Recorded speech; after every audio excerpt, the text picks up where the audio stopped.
Ajda, koliko časa se že ukvarjaš z debatami? Začela sem čisto na začetku prvega letnika, v gimnaziji, in zdaj se že 4. leto res tako ves čas ukvarjam z debato. Kaj ti to pomeni? Meni osebno pomeni, priložnost, da res veliko novih stvari spoznam, ker govorimo res o vseh temah, ekonomiji, politiki, okolju, družbenih spremembah, in da imam neko priložnost, da res spoznam čim več različnih mnenj pa perspektiv o teh težavah. Doslej si bila že v slovenski reprezentanci, koliko časa? Zdaj sem že 3. leto. Se pravi od 2. letnika naprej. To je verjetno posebnost, ne? Ja, ponavadi se pride v reprezentanco v 3. ali 4. letniku, ker so v meni videli nek potencial, sem že v 3. letniku sprejen. Kako pa poteka ta izbor? Tisti, ki se z debato ukvarjamo že v šoli, v šolskem klubu, se potem prijavimo na selekcije, ki potekajo tam oktobra, in pošljemo neke eseje, naše izkušnje, že dosežke, potem pa čez en vikend nas testirajo z vajami, debatami in potem zberejo 5 najboljših debaterjev, ki se celo leto potem pripravljamo za tekmovanje. Kam hodite na tekmovanja kot reprezentanca?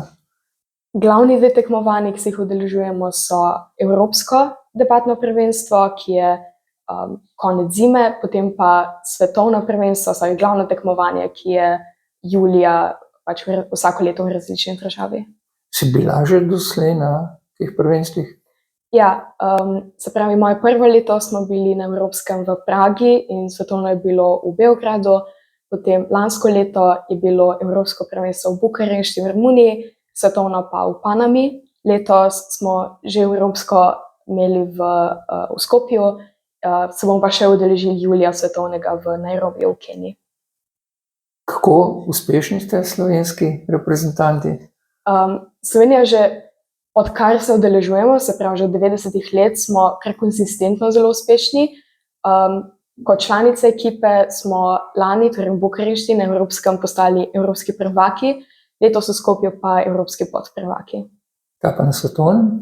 Na svetovnem lansko leto, in to je en najboljših rezultatov za slovensko reprezentanco, smo se uvrstili v izločilne boje kot 5. najboljša ekipa na svetu od približno 60 nacionalnih ekip.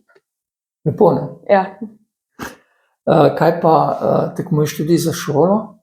Ja, šolski program je čez leto, ves čas imamo neke turnirje, približno 5 ali 6 turnirjev na leto. Letos se lahko pohvalim, da smo z šolsko ekipo postali tudi državni podprvaki. Katere teme so ti najbližje? Meni osebno, mednarodni odnosi, kakšna ekonomija, karkoli takega, ker recimo se v novicah veliko pojavlja, pa potrebujem neko dodatno znanje, da to bolj razumem, take teme so mi ponavadi najbolj všeč. Tema, ki ti je bila pa top the best? Verjetno Kaj si zagovarjala? prvo leto na svetovnem smo imeli trditev, ki je govorila o odhodu francoskih sil iz Zahodne Afrike, ker na prvi pogled res tako zveni zelo komplicirana, taka zelo naključna, ampak pol, ko smo se res poglobili v to temo, se je odprlo res ogromno vprašanj, in v ekonomiji in v principu, nekega kolonializma, imperializma, tudi terorizem se je not pojavljal, res ogromno tem.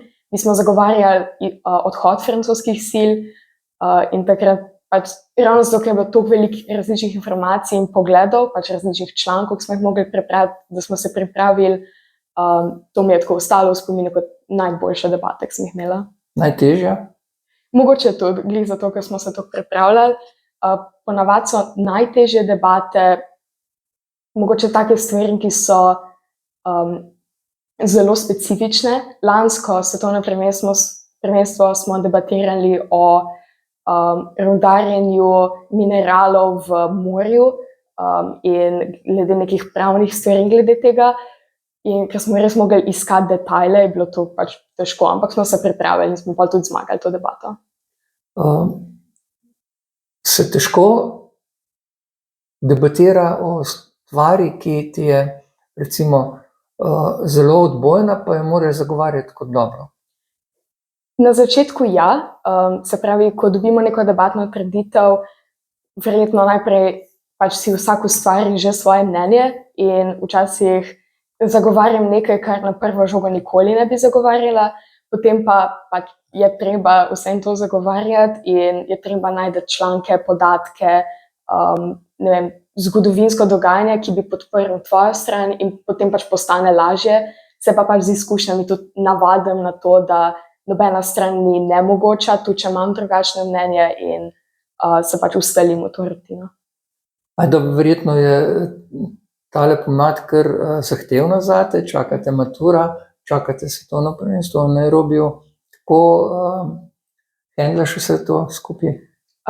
Se pravi, ravno zaradi tega se pripravljamo in šolsko ekipo in z nacionalno ekipo že, se pravi, od oktobra, od začetka šole praktično, vsak teden, 2-krat na teden tudi priprave v živo. Zdaj, ko je pač še šola toliko bolj pomembna zaradi mature, pač imamo tudi dogovor, da včasih spustim priprave, zato se pač lahko malo več učim. Sem se pa, ravno zato, ker sem že toliko časa v tem hobiju, sem se že pač naučila, kako oboje nekako uravnotežiti, da vem, koliko časa rabim, da se naučim za neke teste in koliko časa rabim, da se z ekipo pripravimo na neko debato. Pot v Nairobi in bivanje tam verjetno ni poceni, si to morate zagotoviti sami, plačati sami? Ja, se pravi, Zavod za in proti, preko katerega se pač udeležujemo, nima dovolj sredstev, da bi nam pokrili vse in zato si na koncu moramo sami plačati karte, se pravi registracijo in tudi dodatno bivanje, ker pridemo malo pred tja, da se tudi pripravimo, pa si tudi pač pogledamo državo, v katero gremo. In letos bo to sploh zaradi karte stalo tam 2500 evrov. Kako pokriješ to? Ponavadi iščemo, se pravi, sponzorje, se pravi, pišemo lokalnim podjetjem, če bi bili pripravljeni nekaj donirati, kar pa pač ostane, moramo pa pokriti sami. Želim ti, da ti čim več podjetij gre na roko in ti da roko in da uspešno nastopiš v Afriki. Hvala.